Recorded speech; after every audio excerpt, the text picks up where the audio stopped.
Liverpool made it to the semi-finals of the Champions League for the first time in a decade with a 5-1 aggregate victory over Man City. So let's focus first on the Beaten side, because Pep has had no trouble winning league titles, but since leaving Barcelona, he's not taken a side beyond the semis of the tournament. What has stopped him getting to the final again? If I know I'd be managing Manchester City.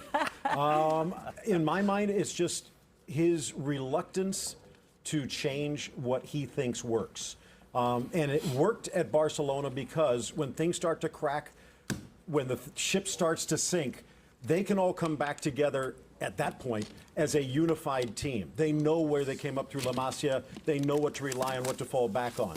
But when you take a look at Bayern Munich, you have this hodgepodge of players. You look at the current Barcelona, similar problem. You look at Manchester City, there is no there. He's still building it.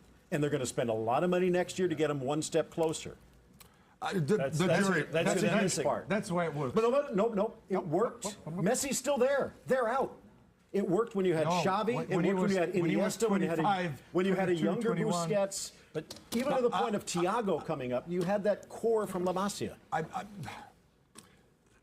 I love the way he wants to play. I was very fortunate actually to live 6 months with the Cruyff family. He plays Cruyff's way. You should love him. In 1980. And Johan loves this game. Rios Migos loves this game. So I understand it. But, Pep, you have to make some adjustments in the big games.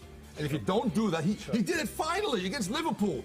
Didn't play Sterling, added another midfielder, and it backfired because you know what? If you don't do that very often, your team doesn't really adjust to it. And by the way, he's lost more first leg away games, K. Murray. Yes, how many? It's a strange stat. There's crazy. 5 times with Barca and 4 times with Bayern. He struggled to come away with a positive result, failing to win away in the first leg. For me, the biggest tactical error is why play a strong team against Man United in the middle? You've won the league. Rest everyone. In fact, by putting out a second-string team, if you lose, no problem. And if you win, you've beaten United with a second-string team. Instead, he plays more or less his first team. He brings on Aguero, who goes off injured.